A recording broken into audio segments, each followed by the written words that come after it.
Assalamualaikum warahmatullahi wabarakatuh. Bismillahirrahmanirrahim. Walhamdulillah wassalatu wassalam ala rasulillah la haula wala quwata illa billah wa ba'du. Yang terhormat kepada Ibu Dian Rifiyati selaku dosen pengampu mata kuliah Ilmu Pendidikan kelas B serta teman-teman yang melihat video ini. Sebelumnya, perkenalkan nama saya Susmita Dulistari dengan NIM 2120148. Di video ini kita akan belajar bersama mengenai materi tentang pendidikan dan ilmu pendidikan serta faktor pendidikan dan jenis-jenis pendidikan. Yuk kita simak video ini.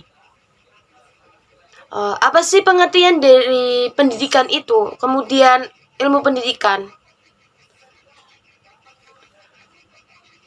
Pengertian pendidikan yaitu usaha-usaha yang sengaja dipilih untuk mempengaruhi dan membantu anak dengan tujuan peningkatan keilmuan, jasmani, dan akhlak sehingga secara bertahap dapat mengantarkan si anak kepada tujuan yang paling tinggi agar si anak hidup bahagia serta seluruh apa yang dilakukannya menjadi bermanfaat bagi dirinya dan masyarakat.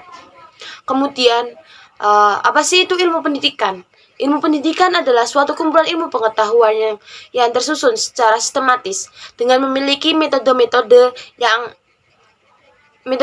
tertentu yang ilmiah untuk menyelidiki, merenungkan tentang gejala-gejala perbuatan, bantuan, atau didikan yang diberikan oleh orang dewasa kepada orang yang belum dewasa untuk mencapai kedewasaannya dalam rangka mempersiapkan dirinya untuk kehidupan yang bermakna bagi dirinya, masyarakat, dan penciptanya.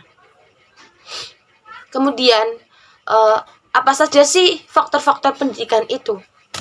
Faktor pendidikan yang pertama yaitu faktor tujuan. Dan faktor tujuan itu ada 6.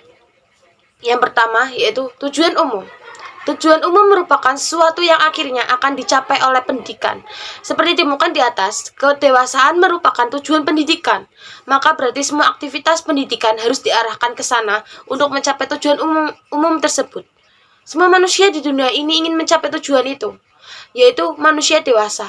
Jadi jelasnya bahwa yang menjadi tujuan umum pendidikan adalah kedewasaan. Yang kedua yaitu tujuan khusus. Tujuan khusus diartikan sebagai sebuah pengkhususan dari tujuan umum. Seperti disebutkan bahwa tujuan umum kedewasaan adalah universal. Manusia dewasa yang universal itu diberi bentuk yang nyata, berhubungan dengan kebangsaan, kebudayaan, agama, sistem politik, dan sebagainya. Demikianlah manusia dewasa di Indonesia memiliki ciri khas sesuai dengan falsafah hidup bangsa Indonesia, yaitu Pancasila. Yang ketiga, yaitu tujuan insidental. Tujuan insidental merupakan tujuan yang menyangkut suatu peristiwa khusus. Sebagian pakar mengatakan bahwa sulit mencari hubungan antara tujuan insidental dengan tujuan umum. Namun, sebenarnya tujuan insidental tersebut terarah kepada pencapaian tujuan umum. Yang keempat, yaitu tujuan sementara. Tujuan sementara ialah tujuan yang terdapat pada langkah-langkah untuk mencapai tujuan umum. Oleh sebab itu, tujuan sementara lebih dekat dengan tujuan umum dibandingkan dengan tujuan insidental, seperti dijelaskan yang tadi di atas itu ya. Tujuan sementara merupakan titik perhatian sementara yang merupakan persiapan untuk menuju kepada tujuan umum. Tujuan sementara memberi kesempatan kepada pendidik untuk menguji nilai yang ingin dicapainya dengan perbuatan nyata. Yang kelima yaitu tujuan tak lengkap. Tujuan tak lengkap ialah tujuan yang berkenaan dengan salah satu aspek pendidikan. Disebut tidak lengkap karena setiap tujuan yang dihubungkan dengan salah satu aspek pendidikan berarti tidak lengkap. Lebih jelasnya, kita tidak boleh mementingkan hanya salah satu aspek saja sehingga mengabaikan aspek lainnya. Yang keenam yaitu tujuan perantara atau intermedier. Tujuan perantara ialah tujuan yang melayani tujuan pendidikan yang lain. Merupakan alat atau sarana untuk mencapai tujuan yang lain, khususnya tujuan sementara. Kemudian faktor yang kedua yaitu faktor pendidik. Faktor keberhasilan pendidikan yang kedua dikarenakan faktor pendidik. Pendidik biasa juga disebut dengan guru, ustadz atau ustadzah, teacher, yaitu adalah spiritual father atau bapak rohani bagi peserta didik itu sendiri. pendidiklah yang memberi santapan jiwa dengan ilmu, pendidikan, akhlak, dan membenarkannya, maka menghormati guru berarti penghormatan terhadap anak-anak pula. Faktor yang ketiga yaitu faktor peserta didik. Konsep pendidikan sehebat apapun tidak akan berhasil jika tidak didukung oleh peserta didik. Peserta didik adalah objek dan subjek pendidikan yang memiliki fitrah, potensi, dan kodrat tertentu. Sebab sejak manusia dilahirkan ke dunia, ia telah memiliki fitrah jasmani dan rohani atau akal.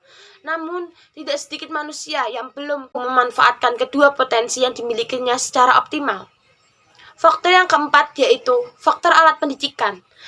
Alat pendidikan adalah suatu tindakan yang dilakukan dengan sengaja oleh pendidik terhadap peserta didik dengan maksud untuk mencapai tujuan yang diharapkan oleh pendidik yang menggunakan alat pendidik tersebut.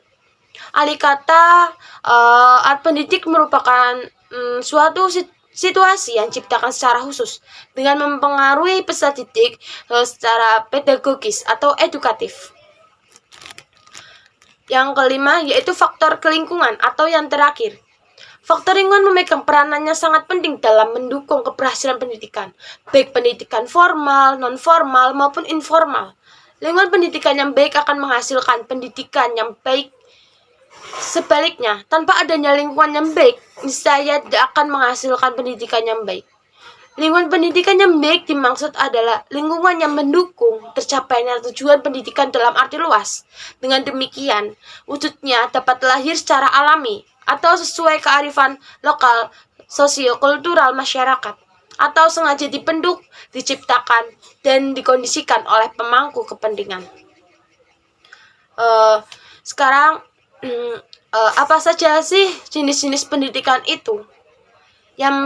Jenis-jenis pendidikan itu yang pertama yaitu ada pendidikan umum. Pendidikan umum adalah pendidikan yang mengutamakan perluasan pengetahuan dan keterampilan peserta didik dengan pengkhususan yang diwujudkan pada tingkat-tingkat akhir masa pendidikan.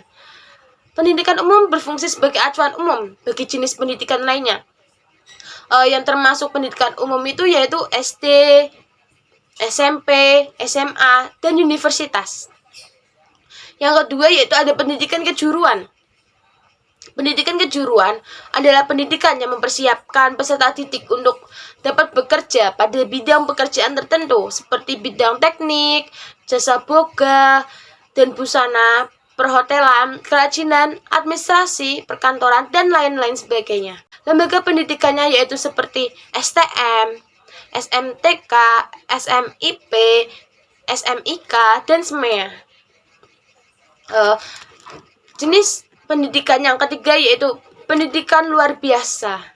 Ya, pendidikan luar biasa merupakan pendidikan khusus yang diselenggarakan untuk peserta didik yang menyandang kelainan fisik atau mental.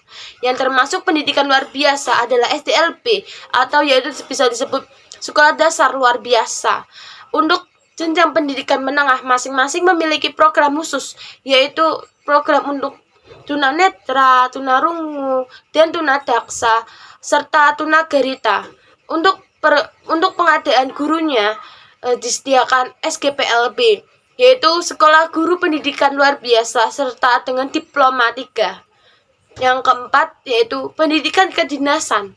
Pendidikan kedinasan merupakan pendidikan khusus yang diselenggarakan untuk meningkatkan kemampuan dalam pelaksanaan tugas kedinasan bagi calon pegawai atau calon pegawai suatu departemen pemerintah atau lembaga pemerintahan non departemen. Itu juga bisa ya. Pendidikan kedinasan terdiri dari pendidikan tingkat menengah dan tingkat tinggi, yang termasuk pendidikan tingkat menengah seperti SPK yaitu Sekolah Perawat Kesehatan, dan yang termasuk pendidikan tingkat tinggi yaitu seperti APDN, yaitu Akademi Pemerintah Dalam Negeri.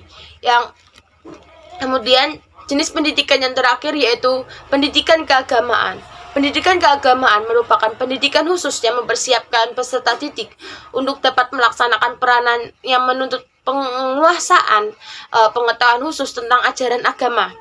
Pendidikan keagamaan dapat terdiri dari tingkat pendidikan dasar, tingkat pendidikan menengah, dan tingkat pendidikan yang tinggi, yang termasuk tingkat pendidikan dasar misalnya madrasah ibtidaiyah, terus kemudian tingkat pendidik menengah seperti sanawiyah, PGN, pendidik yaitu pendidikan guru agama Islam, guru agama guru agama negeri, dan yang tingkat pendidikan tinggi seperti sekolah Teolika yaitu IAIN, Institut Agama Islam Negeri, dan IHD yaitu Institut Hindu Dharma. Cukup sekian yang materi yang saya sampaikan, kurang lebihnya mohon maaf. See you tomorrow. Wassalamualaikum warahmatullahi wabarakatuh. Terima kasih.